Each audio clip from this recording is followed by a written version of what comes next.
ओम शांति।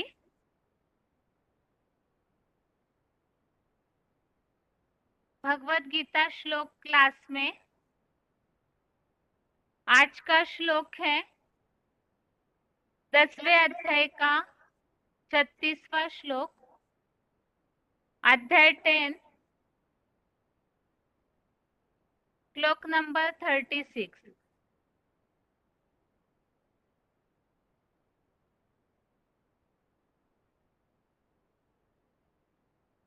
श्लोक है,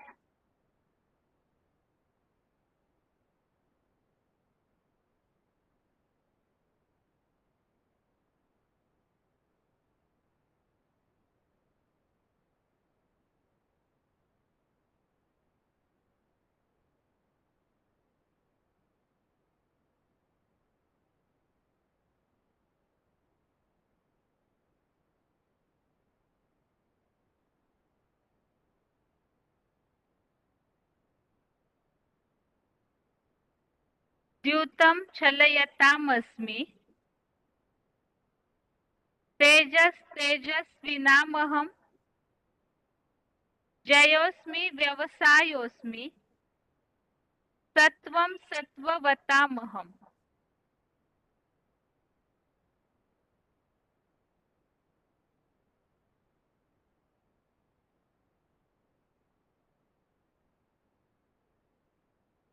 श्लोक दोबारा।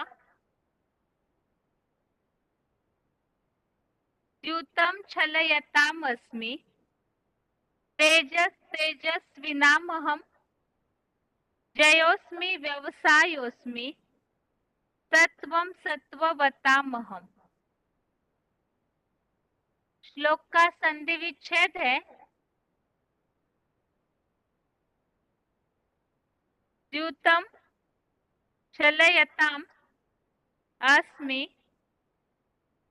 तेजः तेजस्विनाम् अहं, जय अस्मि, व्यवसायः अस्मि,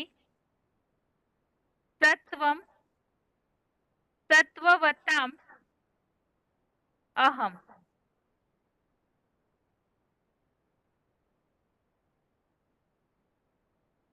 श्लोक का संधि विच्छेद दोबारा। द्यूतं छलयताम् अस्मि, तेजः तेजस्विनाम् अहं, जयः अस्मि, व्यवसायः अस्मि, सत्वं सत्ववताम् अहम्।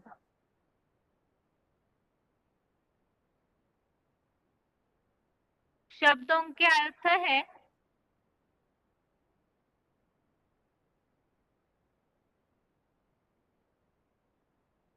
अहम अर्थात मैं, छलयताम अर्थात छलियों का, द्यूतम अर्थात जुआ हूँ, तेजस्विनाम अर्थात तेजस्वियों का, तेजः अर्थात तेज, अस्मि अर्थात हूँ, जयोस्मि इसमें दो शब्द है, जयः अस्मि, जय अर्थात जय, अस्मि अर्थात हूँ, व्यवसायः अर्थात दृढ़ निश्चयी, सत्ववताम अर्थात सात्विक पुरुषों की, सत्वम अर्थात सात्विकता, अहम अर्थात मैं, अस्मि अर्थात हूँ।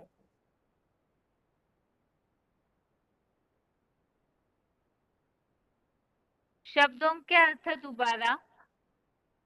अहम अर्थात मैं, छलयताम अर्थात छलियों का, द्यूतम अर्थात जुआ हूँ, तेजस्विनाम अर्थात तेजस्वियों का, तेजः अर्थात तेज, अस्मि अर्थात हूँ, जयोस्मि इसमें दो शब्द, जयः अस्मि, जय अर्थात जय, अस्मि अर्थात हूँ,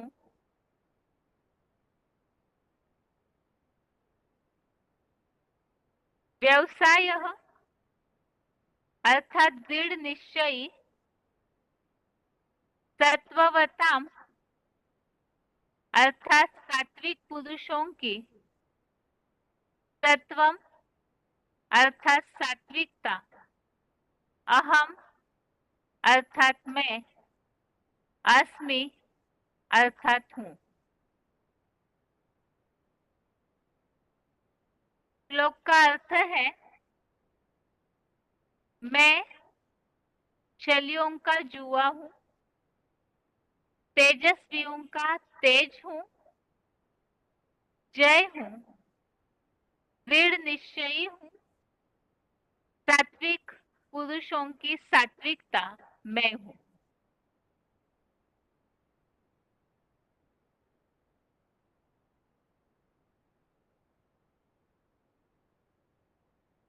तो इस श्लोक में और आगे की विभूतियां बताई है। एक तो शैलियों का जुआ, तो यहाँ पर भक्ति मार्ग के लोग तो ये समझते हैं कि जो कौरव पांडवों के बीच में युद्ध के पहले जो जुआ खेला गया, तो ज्यादातर वो छल कपट से ही खेला गया। तो ऐसे समझते हैं कि महाभारत युद्ध में वो जो खेला गया जुआ है, उसी को फॉलो करके आज के लोग जो जुआ खेलते हैं, वास्तव में उससे तो पतन ही होता है। और भगवान को ये ऐसे पतन करने वाला मनुष्यों की मानसिकता गिर जाए, ऐसा कोई जुआ नहीं सिखाते हैं जिसमें कि किसी का धन खींचा जाए छल कपट से।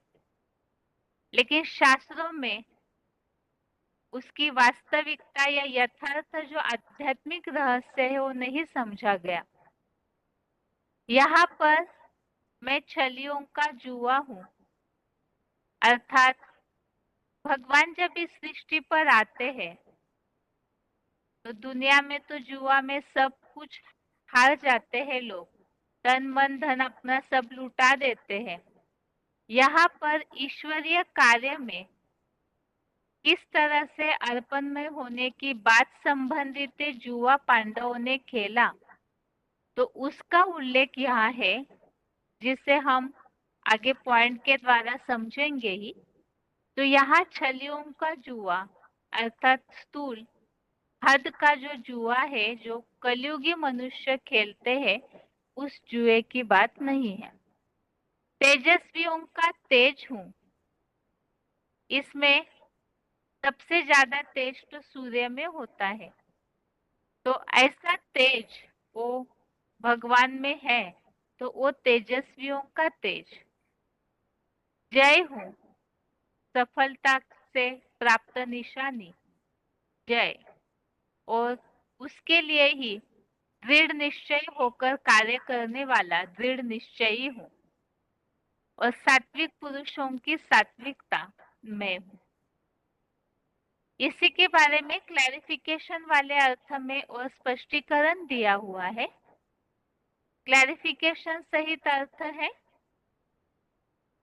मैं बहुरूपिया छलियों का जुआ हूँ, विवस्वत जैसे तेजस्वियों का ज्ञान सूर्य रूप तेज हूँ, एकमात्र सदा विजयी नारायण की जय हूँ, विश्व नव निर्माणार्थ दृढ़ निश्चयी हूँ, 16 कला सतयुग के भी आदिकालीन सात्विक पुरुषों में आत्मा की सात्विकता मैं हूँ। तो यहाँ बताया है बहुरूपियों का, बहुरूपिया अर्थात भगवान के अलग अलग प्रकार के पार्ट जो पुरुषोत्तम संगम युग में इस सृष्टि पर आते हैं, तो हर तरीके का अनेक रूपों वाला पार्ट बजाते हैं। तो इसके लिए बताया बहुरूपिया, उसमें एक छलियों का जुआ हो, अर्थात ऐसा भी पार्ट। और विवस्वत जैसे तेजस्वियों का ज्ञान सूर्य रूप तेज हो। तो वास्तव में सूर्य का तेज भगवान एक ही है, ज्ञान सूर्य, जिनमें ऐसे भक्ति मार्ग में लिखा तो है हजारों सूर्य से भी तेजों में। वास्तव में वो कोई स्थूल प्रकाश की बात नहीं है। स्थूल प्रकाश से तो स्थूल अंधेरा दूर होगा, और भगवान के पास जो ज्ञान का तेज है, ज्ञान प्रकाश है, उससे अज्ञान का अंधकार नष्ट हो जाता है। तो वो ज्ञान सूर्य का ज्ञान रूपी तेज या रोशनी है, और वो अपनी ये रोशनी देता है विवस्वत को। जब इस सृष्टि पर आते हैं तो सबसे पहले इस धरती का सूर्य विवस्वत रूप को ज्ञान सूर्य का पूरी रोशनी मिलती है, तो उनके द्वारा वो तेजस्वियों का ज्ञान सूर्य रूप तेज हो। अगला बताया एकमात्र सदा विजयी नारायण की जय हूं। तो जितने भी युद्ध हुए, नारायण की कहीं भी ग्लानि नहीं दिखाई जाती है, और इसके अलावा हर समय उन्होंने युद्ध में विजय ही पाई है, क्योंकि सत्य नारायण है और सत्य की विजय होती ही है। विश्व नवनिर्माणार्थ दृढ़ निश्चयी, और जितने भी महान आत्माएं भी क्यों न हो, साधारण मनुष्यों की तो बात ही अलग, वो तो अपना कार्य अधूरा छोड़ भी देते हैं विघ्न आने पर। धर्म पिताओं ने भी इस सृष्टि को परिवर्तन करना चाहा, लेकिन वो परिवर्तन नहीं कर पाए पूरी तरह से। लेकिन ये ऐसे बेहद का पिता है जो पतन हुई सृष्टि है उसके नव निर्माण का जो संकल्प लेते हैं, तो उसे पूरा करके इस सृष्टि का जब तक पूरी बुराइयों का नाश न हो, तब तक चाहे कितने भी धक्के सहन करने पड़े, लेकिन वो अपना कार्य पूरा करते ही है। जो बाबा बोलते हैं मुरलियों में, जब एक बार इस सृष्टि पर आता हूँ तो अपना पूरा कार्य करके ही वापिस जाता हूँ। ये श्रेष्ठ आत्मा की निशानी है कि वो अपने कार्य को कभी अधूरा नहीं छोड़ते। तो विश्व नव निर्माणार्थ दृढ़ निश्चय हूँ। और अगला बताया है 16 कला सतयुग के भी आदिकालीन सात्विक पुरुषों में आत्मा की सात्विकता मैं हूँ। तो सतयुग में जो 16 कला संपूर्ण देवताएं होते हैं, उनमें सत्व प्रधानता तो रहती ही है, लेकिन उनको जन्म देने वाले उसके भी पहले पुरुषोत्तम संगम युग, जिसे कलातीत युग कहा जाता है, तो वो सतयुग का भी आदिकाल, उनमें ऐसी सात्विकता होती है जिस सात्विकता के आधार से सतयुग में तो फिर भी कलाएं धीरे धीरे गिरना शुरू होता है, लेकिन पुरुषोत्तम संगम युग में जो आदिकालीन समय है, उसमें कलातीत अवस्था के आधार से ऐसा अतीन्द्रिय सुख भोगा जाता है। आत्मा की पूरी तरह आत्मिक स्थिति सात्विक स्टेज के आधार से, तो वो भी मन मना भव के मंत्र से ऐसी स्थिति अनुभव करते हैं। इस आधार से भगवान से जुड़कर, तो भगवान तो तीनों गुणों से परे है, उनको याद करने वाले भी ऐसे बन जाते हैं। तो इस आधार से बताया सात्विक पुरुषों में आत्मा की सात्विकता मैं हूँ। तो ये इस श्लोक में जो विभूतियों के नाम है उसको हमने समझा। एक तो छलियों का जुआ हूँ, तेजस्वियों का ज्ञान सूर्य तेज हूँ, एकमात्र सत्य नारायण की जय हूँ, जो कभी नारायण की कोई युद्ध में हार नहीं होती, दृढ़ निश्चयी हूँ, और सात्विक पुरुषों में सात्विकता।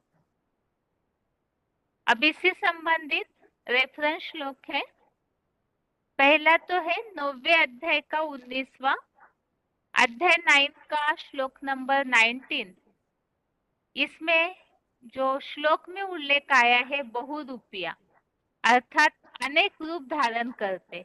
भगवान प्यार का सागर है, तो वही फिर उनकी जो साकार विभूति है, उनके द्वारा जिस तरह से इस सृष्टि का विनाशाय से दुष्कृताम भी होता है, तो विभूतियों के द्वारा ही भगवान इस तरह से विशेष मुकर्रर तनधारी के द्वारा अलग अलग अपना बहुरूपियों का पार्ट बजाते हैं। तो यहाँ पर भी इसी बात का जो उल्लेख आया हुआ है कि सदा सत्य और असत्य भी मैं शुभाबाई हूँ। और जो नीचे पॉइंट आया हुआ है, दुनिया की कोई ऐसी बात नहीं जो तेरे जगत पिता आदम पर लागू न हो, तो वो बहुरूपिया है। आगे है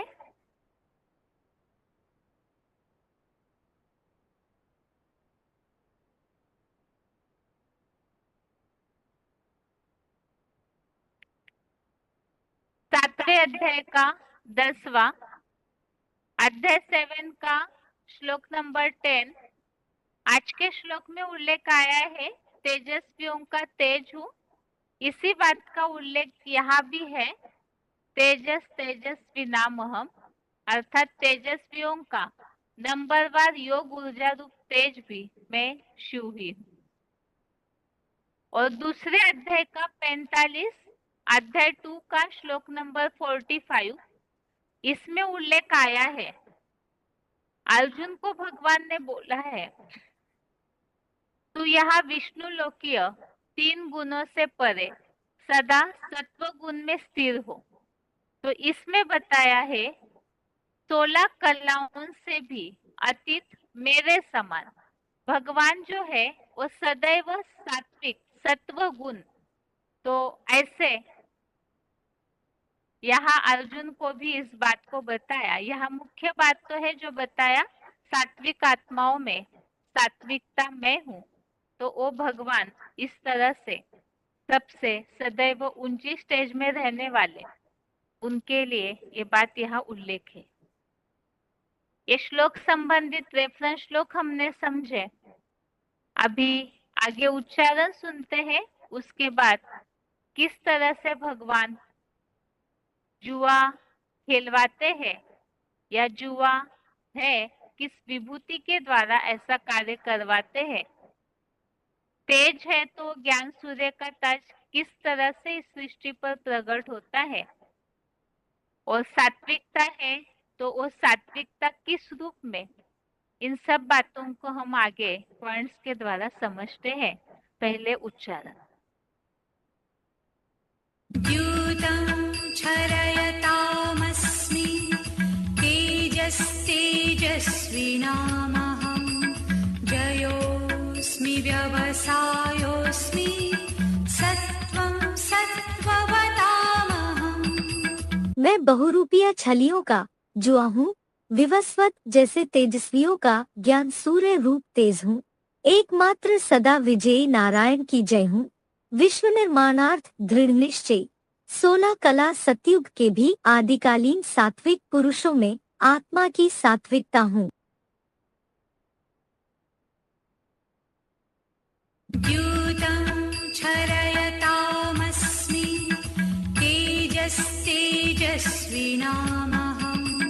जयोऽस्मि व्यवसायोऽस्मि सत्वं सत्त्ववतामहम्। मैं बहुरूपिया छलियों का जुआ हूँ, विवस्वत जैसे तेजस्वियों का ज्ञान सूर्य रूप तेज हूँ, एकमात्र सदा विजयी नारायण की जय हूँ, विश्व निर्माणार्थ दृढ़ निश्चय 16 कला सतयुग के भी आदिकालीन सात्विक पुरुषों में आत्मा की सात्विकता हूँ।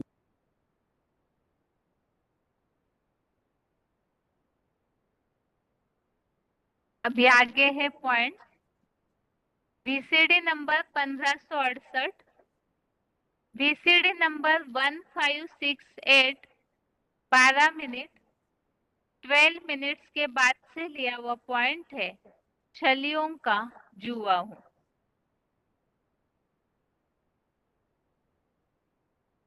और किसी ब्राह्मण में नहीं देखने में आई। तो धारणाओं का राजा धर्मराज प्रैक्टिकल में अभी ब्राह्मणों की एडवांस पार्टी में पार्ट बजाता है या बेसिक ब्राह्मणों में पार्ट बजाता है?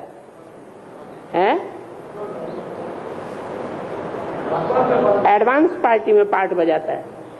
कोई शरीर में प्रैक्टिकल पार्ट बजाता है या इम्प्रैक्टिकल का गायन है? प्रैक्टिकल में पार्ट बजाता है। तो वो युधिष्ठिर को जब पहचान लिया कि वो आत्मा कौन है और किसका पार्ट है, उसके बाद उससे युद्ध करने वाला, जो सामना करने वाला दुर्योधन है, वो दुर्योधन दुष्ट युद्ध करने वाला, माना ज्ञान के आधार पर, ज्ञान वाणी के आधार पर युद्ध करता है या अज्ञानियों के मुआफिक युद्ध करता है? कोर्ट कचहरी पुलिस और नोटों की गड्डियों का उपयोग करता है, गुंडों का उपयोग करता है। तो दुष्ट युद्ध करने वाला दुर्योधन है। एक तरफ है दुर्योधन और दूसरी तरफ है युधिष्ठिर। दोनों के बीच में युद्ध होने से पहले जुआ खेला जाता है। और जुआ खेलने की अनुमति भी किसने दे दी? भगवान ने अनुमति दी या नहीं दी? भगवान ने अनुमति दी। बल जुआ खेलो, आमंत्रित करते हैं तो जुआ खेलो। वो जुआ हद का है या बेहद का? बेहद का जुआ है। तन मन धन धाम स्वर्ग परिवार के संबंधी जन सबकी बाजी लगा दो। पत्नी बीवी बाल बच्चों की भी बाजी लगा दो। उनको भी भला जुए में हार जाओ। तो जो युधिष्ठिर का पार्ट है प्रैक्टिकल में, वो जगत पिता का पार्ट है या नहीं है? वो जगत पिता अपनी जगदम्बा को जुए में हार जाता है या जीत जाता है?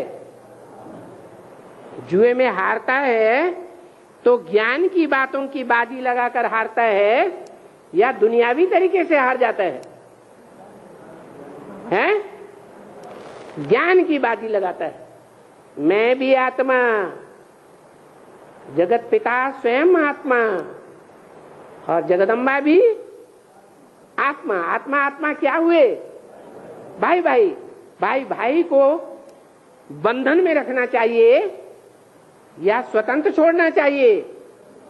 हैं? स्वतंत्र छोड़ना चाहिए। बहुत से ज्ञान में चलने वाले हैं, ज्ञान में तो दिखावा मात्र चलते हैं, लेकिन अपनी पत्नी को ईश्वरीय ज्ञान के कंट्रोल में नहीं चलने देते, पूरा अपने कंट्रोल में रखते हैं। तो प्रैक्टिकल जीवन में जो युधिष्ठिर का पार्टधारी है, वो अपनी पत्नी को जुए में हार जाता है या जीत जाता है? हार जाता है। तो जगदम्बा किसके कंट्रोल में पहुंच जाती है?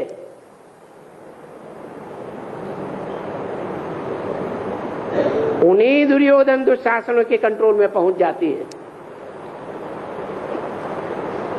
युधिष्ठिर हार जाता है।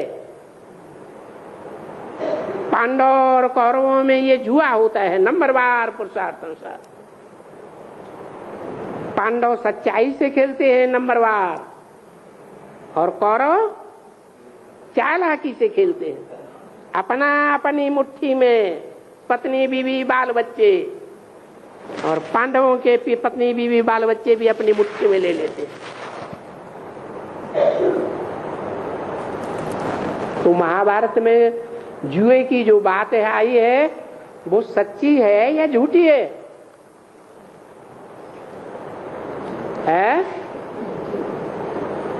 भगवान ने सच्चा जुआ खिलाया या झूठा खिलाया? सच्चा खिलाया। इसमें उंगली उठाने की बात नहीं आती है। ये जुए खेलने की बात ज्ञान के आधार पर है या ज्ञानियों का कार्य व्यवहार है? ज्ञान के आधार पर। ऐसा जुआ तो हर पांडव को सच्चाई से खेलना चाहिए।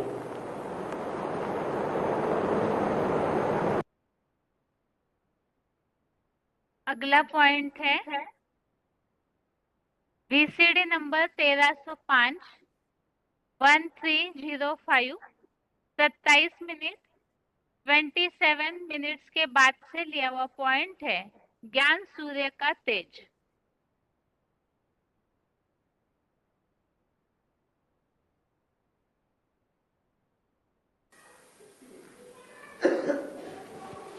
अभी बाप तुमको समझाते हैं हु इज हु, अर्थात मैं कौन हूं। दुनिया में तो कोई नहीं जानते। कहते हैं 1000 सूर्यों से तेजोमय है। अब 1000 सूर्यों से तेजोमय तो कोई होता ही नहीं। ये सब सुनी सुनाई बातें हैं। शास्त्रों में लिखा हुआ है तो वो ही बुद्धि में चलता रहता है कि भगवान बहुत तेजोमय होगा। अब तेज किस बात का? ये तो ज्ञान की तेजी है, ज्ञान की रोशनी की बात है। अगला पॉइंट है VCD number 2921 VCD number 2921 25 minute 25 minutes के बाद से लिया हुआ पॉइंट है विवस्वत जैसे तेजस्वियों का ज्ञान सूर्य रूप तेज हो। में गाया हुआ है वो ज्ञानेश्वर और योगेश्वर है। शास्त्रों में उसका नाम विवस्वत भी दिया हुआ है। क्या विवस्वत माने भगवान जब आते हैं ना, क्या ऊंचे ते ऊंचा भगवंत शिव ज्योति बिंदु हेवनली गॉड फादर आते हैं। अरे तो क्या करते हैं? सूर्य को, जिस अर्जुन को ज्ञान देते हैं उसको टाइटल देते हैं। बाप क्या करता है? बच्चे को अपना टाइटल दे देता है। तो सूर्य का टाइटल विवस्वत को जैसे मिल गया। अब उसे विवस्वत कहो या सूर्यवंशी राम कहो, क्योंकि आत्माएं तो अनेक जन्म लेने वाली है ना। हीरो। अगला पॉइंट है वार्तालाप number 883 discussion number 883 41 minute 41 minutes के बाद से लिया हुआ पॉइंट है एकमात्र सदा विजयी नारायण की जय हो।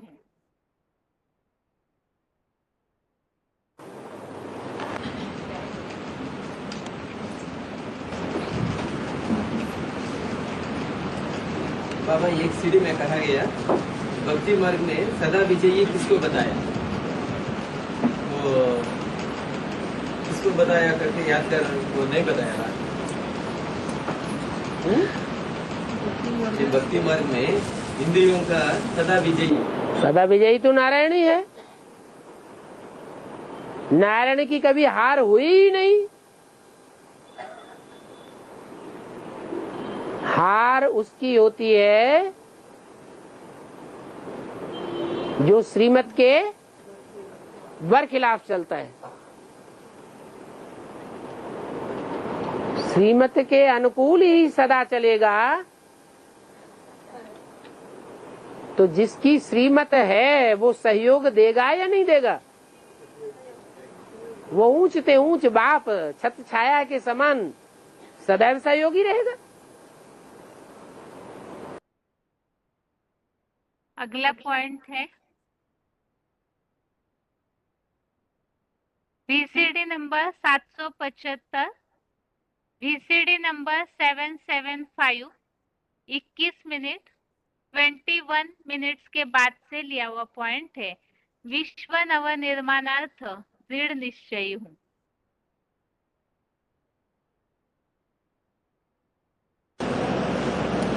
बाप खुद समझाते हैं, मुझे कल्प कल्प बुलाते हैं, ये सारी पति दुनिया अभी बदली भी होनी है। तो माया का पोजीशन बहुत है, बदलने देती नहीं। आधा कल्प है रावण राज्य, मैं सर्वशक्तिवान ऑलमाइटी अथॉरिटी हूँ, इस दुनिया को बदल करके ही जाऊंगा।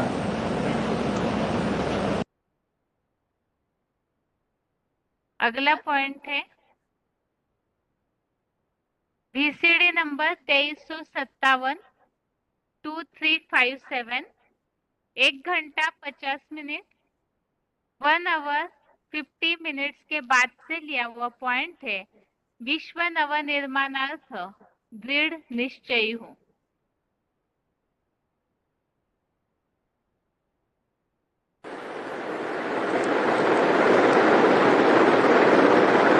धर्म की स्थापना करने के लिए, सत्य धर्म की संपूर्ण सृष्टि पर स्थापना करने के लिए धर्म के धक्के भी खाने पड़े या नहीं खाने पड़े? जितने भी धर्म पिताएं हुए, कोई की भी हिस्ट्री को देख लो, सबने धर्म के धक्के खाए या नहीं खाए? ऐसे ही इस मनुष्य सृष्टि का जो समूचा परिवर्तन करने वाला पिता है, वो धर्म के धक्के खाता रहता है, खाता रहता है, तब तक खाता रहता है जब तक इस समूची सृष्टि का विनाश नहीं हो जाता। अगला पॉइंट है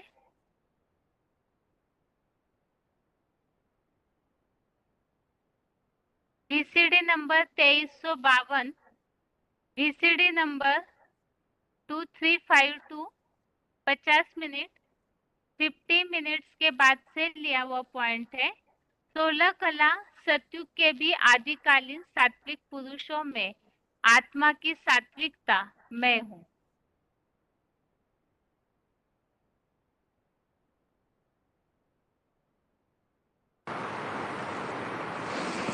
सतयुग के आदि में वो पहले पत्ते राधा कृष्ण सुख लेते हैं, सुख देते हैं, तो भी नीचे उतरते हैं या नहीं उतरते हैं? कलाएं कम होती हैं या नहीं होती हैं? तो उतरती कला वाले हुए या चढ़ती कला वाले? उसी युग में उतरती कला वाले हो जाते हैं। लेकिन उनको 16 कला संपूर्ण बनाने वाला जो बाप है, प्रैक्टिकल में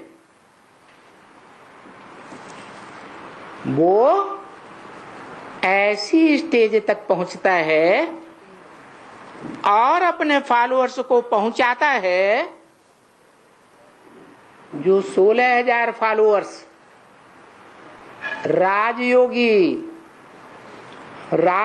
के द्वारा नंबरवार कंट्रोलिंग की पावर, राजाई की पावर पाने वाले हैं, वो उस संपूर्ण युग में चढ़ती कला में रहते हैं, कभी भी उतरती कला में नहीं आते, क्योंकि इंद्रियों से अतीत का सुख भोगते, इंद्रियों से परे का सुख भोगते। और धर्म की आत्माएं धर्म पिता हैं या उनके फॉलोअर्स। उस संगम युग में तो सभी होते हैं, सारे विश्व की मनुष्य आत्माएं होती हैं, लेकिन वो अतीन्द्रिय सुख नहीं भोगती, उतरती कला में ही रहती हैं, संपूर्ण योगी नहीं बनती।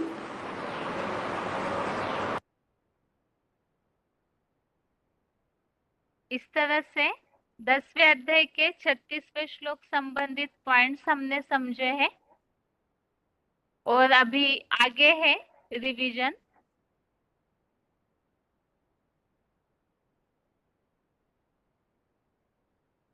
रिवीजन के लिए श्लोक नंबर है 8वें अध्याय का 12वें श्लोक से 14वें श्लोक तक, अध्याय 8 का श्लोक नंबर 12 से श्लोक नंबर 14 तक। और 8वें अध्याय में टॉपिक चल रहा है श्लोकों में अव्यभिचारी याद के द्वारा ही जो दिव्य प्रकाश युक्त परम पुरुष है उनको प्राप्त कर सकते हैं। और इसके लिए जैसे पिछले श्लोकों में हमने तरीके समझे, एक तो निरंतर विचार मंथन करता हुआ अव्यभिचारी याद में स्थिर होना, दूसरा बताया प्रयाण काल में भ्रूमध्य में मन बुद्धि रूपी आत्मा को अचल अडोल भक्ति भाव से स्थिर करके याद करना अव्यभिचारी रीति से। और 11वें श्लोक में जैसे समझा था ब्रह्मचर्य व्रत का पालन करना ज्ञान युक्त और राग रहित आसक्ति रहित नष्टमोह होकर जो जितना अव्यभिचारी याद करते हैं तो वो फिर उस परम ब्रह्म जो ऊर्ध्वमुखी है उसमें प्रवेश पाते हैं।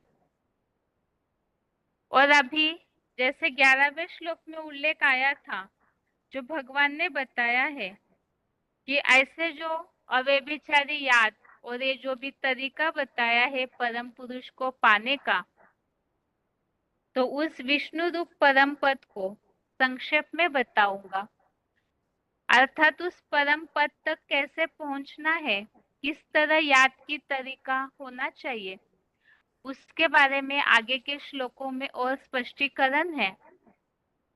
तो 8वें अध्याय का 12वां श्लोक नंबर 12 है, सर्वद्वाराणि संयम्य मनोरुधि निरुध्य च मूर्ध्याध्यायात् मनः प्राणम आस्थितो योग धारणा। श्लोक दोबारा, सर्वद्वाराणि संयम्य मनोरुधि निरुध्य च मूर्ध्याध्यायात् मनः प्राणम आस्थितो योग धारणा। अर्थात सारे ही 9 इंद्रिय द्वार अविचल रूप से संपूर्णतः वश करके और मन को अंतःकरण में रोककर ज्योति बिंदु आत्मा की प्राण शक्ति को शिव बाबा से योग की धारणा में आधारित निरंतर परमात्मा की भ्रुकुटी रूप अकाल तख्त के मध्य में स्थिर होकर। तो यहाँ किस तरह से याद करना है अव्यभिचारी भाव से, क्योंकि उस दिव्य ज्योति दिव्य पुरुष तक पहुंचना है तो उसके लिए तरीका बताया। सबसे पहले तो अपन को आत्मा समझना वो कैसे, उसके लिए तरीका और गहराई से बताया कि सारे 9 इंद्रिय द्वार, ऐसे कहा जाता है इस शरीर में 9 इंद्रिय है, 9 द्वार अर्थात 9 छेद है, तो उसमें से तो तमो प्रधान शरीर तो गंध ही निकलते रहता है। तो ये जो इंद्रिय द्वार और कर्मेंद्रियों को संपूर्णतः वश करके मन को अंतःकरण में रोककर, अंतःकरण में अर्थात आत्मिक स्थिति में रोकना, इसे ही अंतःकरण में रोकना बताया है। तो इंद्रियों को पहले याद में बैठते समय ये जरूरी है कि इंद्रियों को वश करे, इंद्रियों के द्वारों को अविचल रूप से कंट्रोल करना, और दूसरा बताया अपनी आत्मा की ज्योति बिंदु रूप आत्मा की प्राण शक्ति को अपनी आत्मिक स्थिति में एकाग्र होने के बाद आत्मा मन बुद्धि की एकाग्रता से फिर भगवान को याद करने का तरीका बताया। शिव बाबा से योग की धारणा में आधारित निरंतर परमात्मा की भ्रुकुटी रूप अकाल तख्त में मध्य में स्थिर होकर, अर्थात जो भगवान का साकार सगुण रूप है शिव प्लस बाबा, तो वो साकार तन में निराकार परम पिता शिव को भ्रुकुटी रूप अकाल तख्त के मध्य में स्थिर होना, अर्थात साकार में निराकार की याद, उस साकार के भी भ्रुकुटी में परम पिता शिव विराजमान है। इस तरह से मन एकाग्र करके पहले तो अपन को आत्मा समझना, कर्मेंद्रियों को एकाग्र करना और फिर भगवान को याद करना। तो ये याद की विधि बताई है और वे बेचारी याद करने के लिए याद का तरीका क्या है वो बताया है। और इसी संबंधित अलग अलग तरीके भगवत गीता में और भी दिए हुए हैं। इस तरह से याद की स्थिति में इंद्रियों की कंट्रोलिंग पावर होनी चाहिए। 5वें अध्याय का 27 और 28 ये रेफरेंस श्लोक है।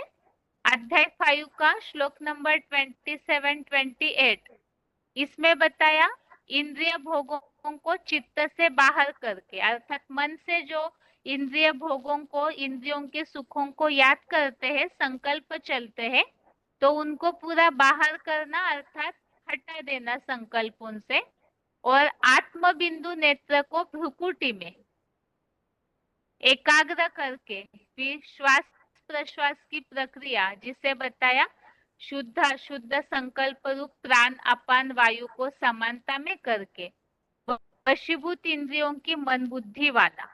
तो ये तरीका बताया है कि श्वास प्रश्वास की प्रक्रिया शुद्ध अशुद्ध संकल्पों को समान करना, अर्थात अशुद्ध संकल्पों को पूरी तरह से हटाना, शुद्ध संकल्पों को भी जो बताए यहाँ समानता में रखकर फिर इंद्रियों को भी पूरी तरह वशीभूत करके जो आत्म बिंदु नेत्र को भ्रुकुटी में, अर्थात आत्मिक स्थिति के लिए यहाँ बताया है। तो इस श्लोक में भी याद का तरीका बताया किस तरह इंद्रियों को कंट्रोल करना है। आगे है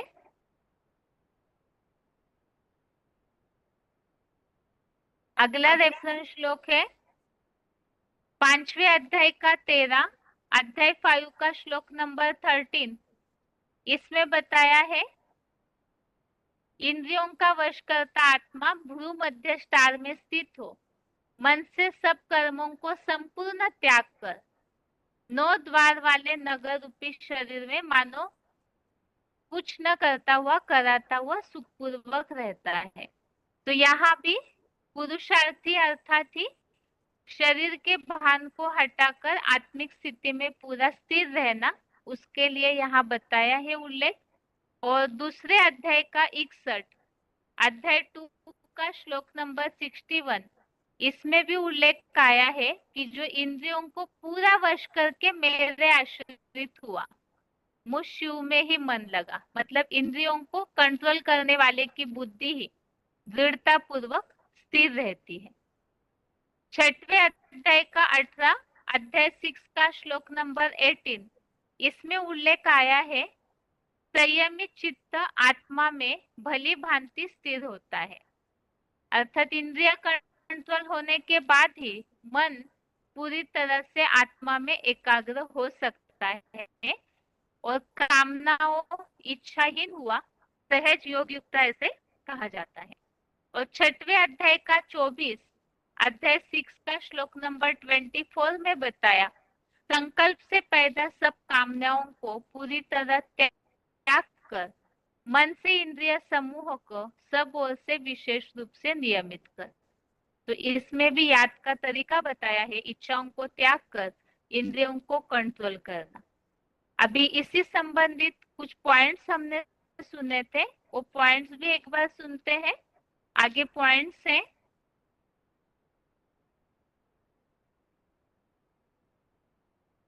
इंद्रियों को वश में करके मन को अंतःकरण में रोकना। अर्थात क्या, इस संबंधित वीसीडी पॉइंट है 3163 3163 3 मिनट के बाद से लिया हुआ पॉइंट।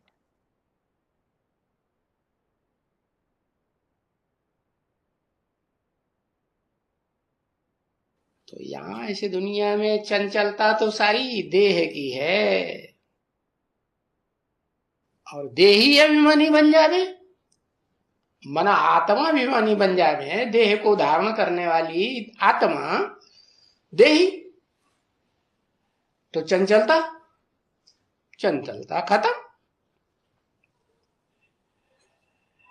तो देही अभिमानी होने से ये शरीर की जो चंचलता है वो स्टॉप, फुल स्टॉप। परंतु पूरे देही अभिमानी बने ना, घड़ी घड़ी देह अभिमान आ जाता है।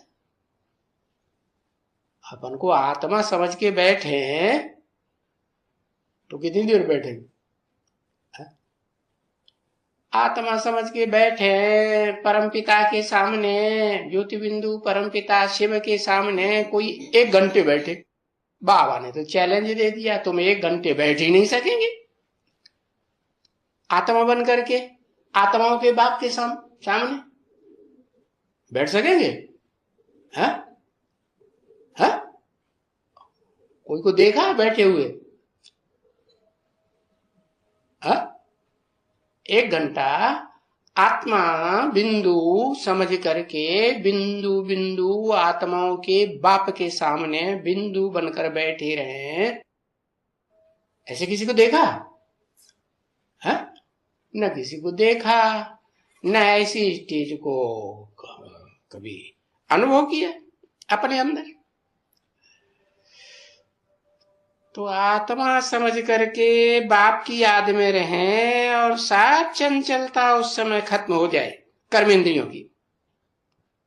अरे नहीं, हाथ अपना गुन गुन गुन, पांव अपना गुन गुन गुन गुन गुन है, आंखें अपना ऐसे करती रहे, तो उसको देह अभिमान कहेंगे कि आत्मिक स्थिति कहेंगे? क्या कहेंगे?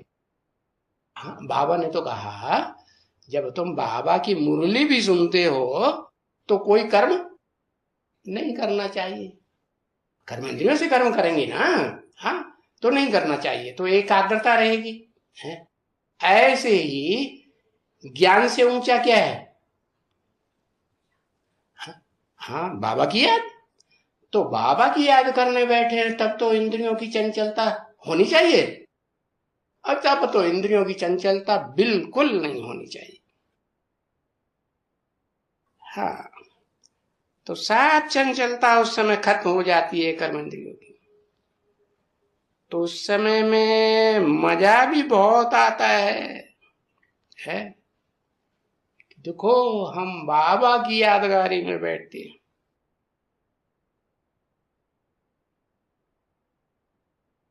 आगे है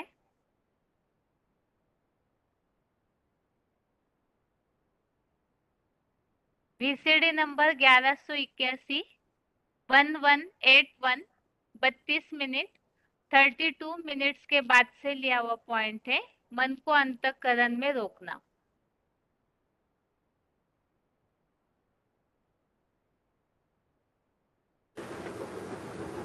और इस आत्मा का स्वधर्म है शांत।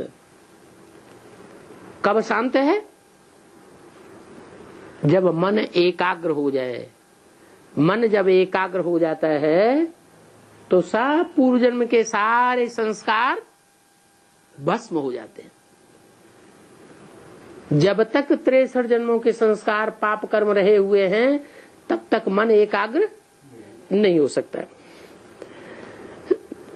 शांति मिल नहीं सकती। तो देखो, आत्मा जब अंतर्मुखी बनती है, अमन बनती है, तो इंद्रियों की भी याद नहीं रहती।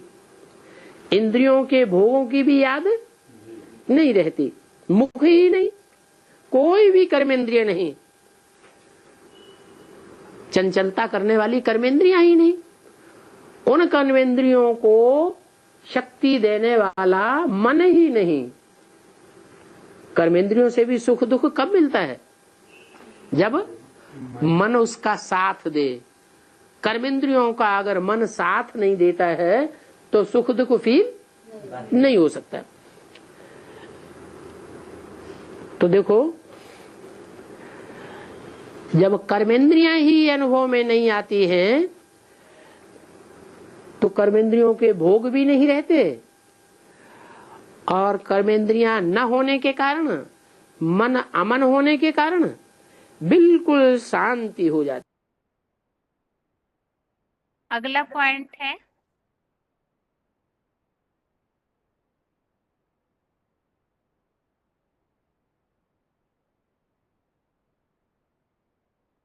वार्तालाप number 1158, discussion number 1158, 9 minute 9 minutes के बाद से लिया हुआ पॉइंट है, जो बताया निरंतर परमात्मा की भ्रुकुटी में स्थिर होकर।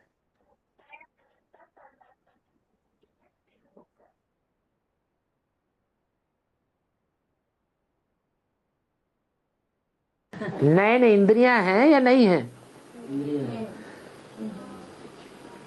इंद्रियां तमो प्रधान है या सतो प्रधान है? तो अगर ये देख के देखेंगे, ये समझ के इंद्रियों में देखेंगे ये शिव बाबा ने इंद्रियां ली हैं तो ठीक है। अगर सिर्फ इंद्रियों को देखा और शिव बाबा याद नहीं रहा तो सही देखा या गलत देखा? फिर तो गलत देखा। और देखना आत्मा को है या इंद्रियों को देखना है? आत्मा को देखना है, और आत्मा भ्रकुटी के मध्य में है या आंखों में घुसी हुई है? भ्रकुटी के बीच में है, तो भ्रकुटी के बीच में आत्मा को देखना है। आत्मा को भी नहीं, किसको देखना है? परम पिता परमात्मा को देखना है, शिव बाबा को देखना है। अभी आगे है अगला श्लोक,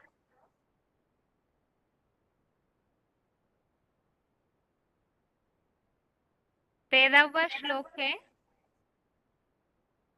ओमित्येकाक्षरं ब्रह्म व्याहरन् मामनुस्मरन् यः प्रयाति त्यजन् देहं स याति परमां गतिम्।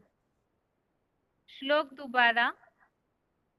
ओमित्येकाक्षरं ब्रह्म व्याहरन् मामनुस्मरन् यः प्रयाति त्यजन् देहं स याति परमां गतिम्। अर्थात ओम ऐसा एकाक्षर मन से व्यवहार में लाते हुए मुझ परम ब्रह्म को प्रीति पूर्वक याद करता हुआ और शरीर को त्यागता हुआ जो कल्पांत में महामृत्यु पाता है, वह संगठित चतुर्भुजी विष्णु के कलातीत अतीन्द्रिय सुख रूप वैकुंठ की परम गति को पाता है। तो ओम अर्थात ही अ उ म ब्रह्मा विष्णु महेश इन त्रिदेवों के कार्य। तो हर आत्मा स्थापना पालना विनाशकारी अपने पार्ट के हिसाब से बनती है। तो ओ एवं एकाक्षर वास्तव में भगवान के कर्तव्य का सूचक। तो मैं आत्मा भी ऐसे कर्तव्य करती हूँ, साथ में भगवान के कर्तव्य। ऐसा एकाक्षर मन से व्यवहार में लाते हुए अर्थात इस स्मृति को, कर्तव्य की स्मृति को रखते हुए जो परम ब्रह्म को प्रीतिपूर्वक याद करता हुआ शरीर त्यागता है। इसके पिछले श्लोकों में हमने उल्लेख समझा था देहभान त्यागने का, और कल्पांत में महामृत्यु पाता है तो वो संगठित चतुर्भुजी विष्णु के कलातीत अतीन्द्रिय सुख रूप वैकुंठ की परम गति को पाता है। अर्थात ही यहाँ इन तीन कर्तव्यों की स्मृति रखते हुए जो प्रैक्टिकल अपना पुरुषार्थ इस तरह करता है, आत्मिक स्थिति प्लस आत्मा के ये कर्तव्य, ऐसे करके जो भगवान को याद करता है, तो वो फिर अतीन्द्रिय सुख की परम गति को विष्णु लोक में, जो पुरुषोत्तम संगम युग में कलातीत स्वर्ग बनता है, उसमें परम गति को पाता है। आगे है इस श्लोक संबंधित रेफरेंस श्लोक।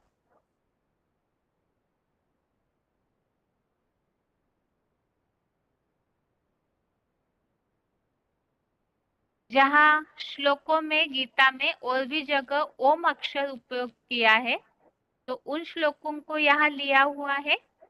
एक तो 10वें अध्याय का 25 और 7वें अध्याय का 8वां, इन दोनों श्लोकों में भी ओमकार की बात आई है कि एक अक्षर ओम मैं हूँ, अर्थात भगवान। और ऐसे स्मृति करते हुए अतीन्द्रिय सुख या परम पद को पाने की बात का उल्लेख 5वें अध्याय का 25, अध्याय 5 का श्लोक नंबर 25, इसमें उल्लेख आया है परम ब्रह्म का निर्वाण पद पाने की। आगे है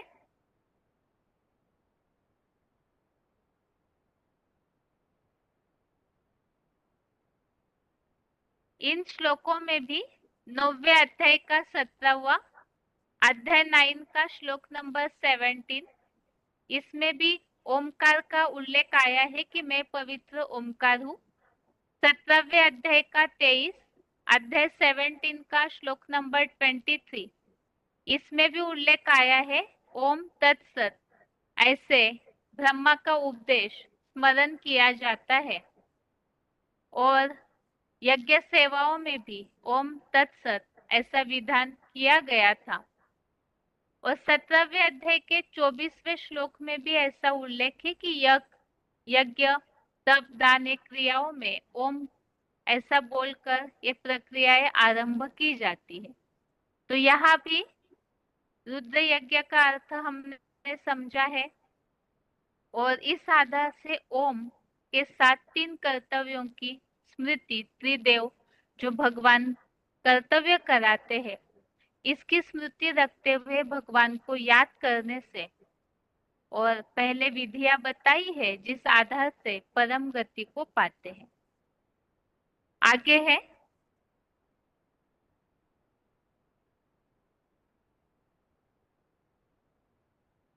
यहाँ परम पद अतीन्द्रिय सुख की प्राप्ति जो स्वर्ग में होती है, उसका उल्लेख इन श्लोकों में है। 5वें अध्याय का 21वां, अध्याय 5 का श्लोक नंबर 21, दूसरे अध्याय का 51, अध्याय 2 का श्लोक नंबर 51, और 5वें अध्याय का 26, अध्याय 5 का श्लोक नंबर 26। इन सारे ही श्लोकों में अतीन्द्रिय सुख पाने का उल्लेख आया है, परम पद को पाने का उल्लेख आया है।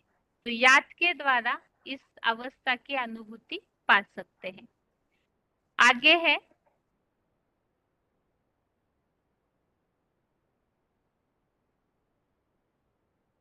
14वां श्लोक नंबर 14 है, अनन्य चेता सततम यो मां स्मरति नित्यशः तस्याहं सुलभ पार्थ नित्ययुक्तस्य योगिनः। अनन्य चेता सततम यो मां स्मरति नित्यशः तस्याहं सुलभ पार्थ नित्ययुक्तस्य योगिनः। अर्थात अव्यभिचारी मन बुद्धि रूपी चित्त से जो योगी मुझको नित्य निरंतर लगाव पूर्वक प्रेम से याद करता है, हे कुंती पुत्र, उस नित्य नियम पूर्वक लगनशील रहने वाले योगी को मैं सुख पूर्वक मिलता हूँ। इसीलिए संसार में भारतीय प्राचीन सहज राजयोग प्रसिद्ध है। तो अव्यभिचारी याद के द्वारा रेगुलर निरंतर जो भगवान को याद करता है नियम पूर्वक और प्यार से, तो उन्हें सुख पूर्वक मिलता हूँ। अर्थात सहज सहज भगवान की प्राप्ति होती है। तो इसके लिए जैसे हठ योगी बहुत कठिन तपस्याएं वगैरह करते हैं, भगवान की प्राप्ति के लिए इन सब कार्यों की आवश्यकता नहीं, केवल उन्हें प्यार से याद करना है। आगे है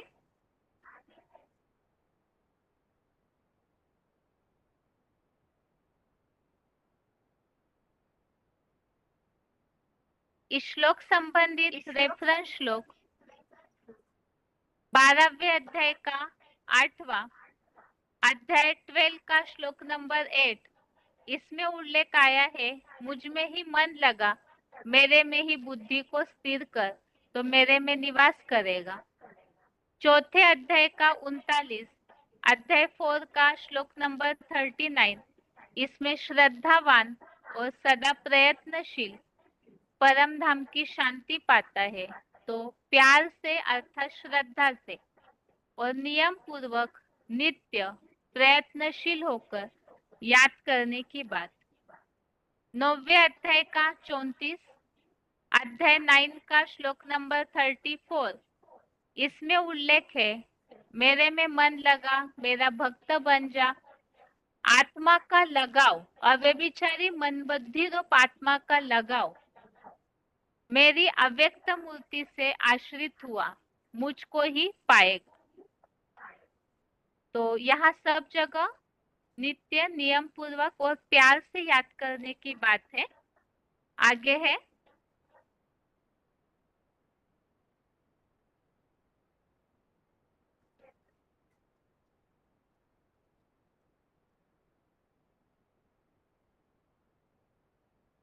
आगे है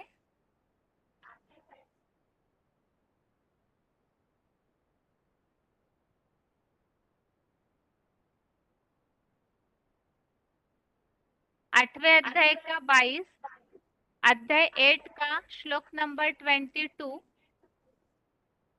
और 14वें अध्याय का 26 अध्याय 14 का श्लोक नंबर 26। इन दोनों श्लोकों में भी परमात्मा अव्यभिचारी भावना की याद द्वारा प्राप्य है, ऐसा उल्लेख आया है कि अव्यभिचारी याद और निरंतर भगवान को प्यार से याद करना, तो वो संपूर्ण परम ब्रह्म के लिए योग्य है, अर्थात भगवान को पा सकते हैं। अभी आगे इस श्लोक संबंधित पॉइंट है,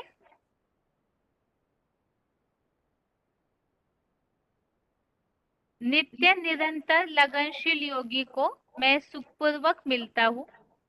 VCD नंबर 1949 1949 55 मिनट 55 मिनट्स के बाद से लिया हुआ पॉइंट।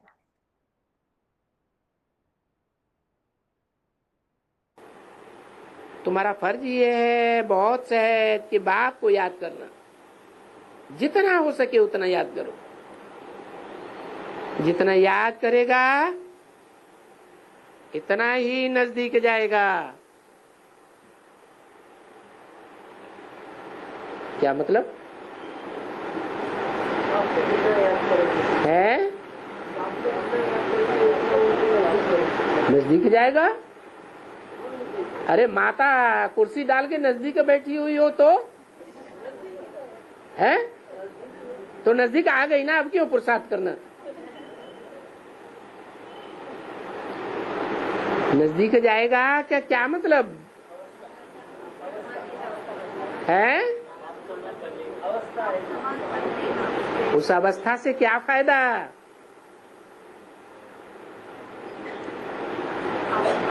है? नजदीक जाएगा का मतलब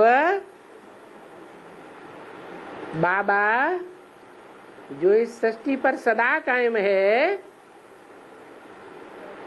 उसके साथ जन्म जन्मांतर नजदीक रहना। उसे नजदीक जाने से फायदा है या सिर्फ परमधाम में बैठ करके रहने से फायदा है?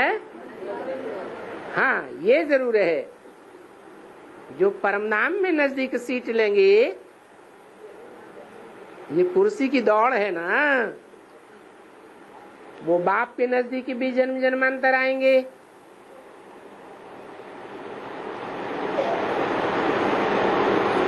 परंतु याद कोई अच्छी तरह से करे ना। अभी आगे है आज का श्लोक।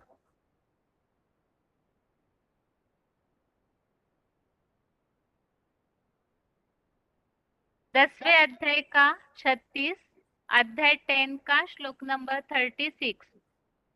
द्यूतम छलयतामस्मि तेजस तेजस्विनामहम जयोस्मि व्यवसायोस्मि सत्वम सत्ववतामहम। अर्थात मैं बहुरूपिया छलियों का जुआ हूँ, विवस्वत जैसे तेजस्वियों का ज्ञान सूर्य रूप तेज हूँ, एकमात्र सदा विजयी नारायण की जय हूँ, विश्व नवनिर्माणार्थ दृढ़ निश्चयी हूँ, 16 कला सत्युग के भी आदिकालीन सात्विक पुरुषों में आत्मा की सात्विकता मैं हूँ।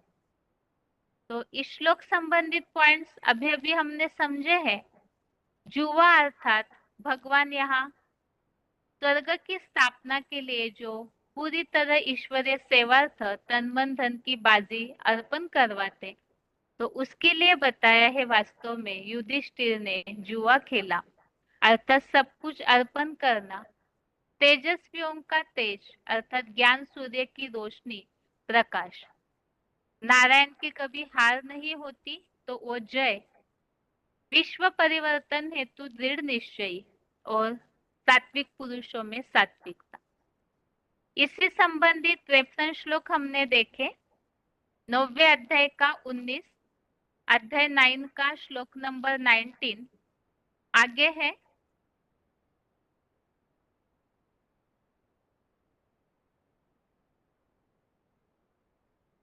सातवें अध्याय का 10, अध्याय 7 का 10, इसमें तेजस्वियों के तेज की बात है। और दूसरे अध्याय का 45, अध्याय 2 का श्लोक नंबर 45 में भगवान जो पूरी तरह से 16 कलाओं से भी अतीत है, उसका उल्लेख है। इस तरह से ये आज के रिवीजन सहित श्लोक नंबर है।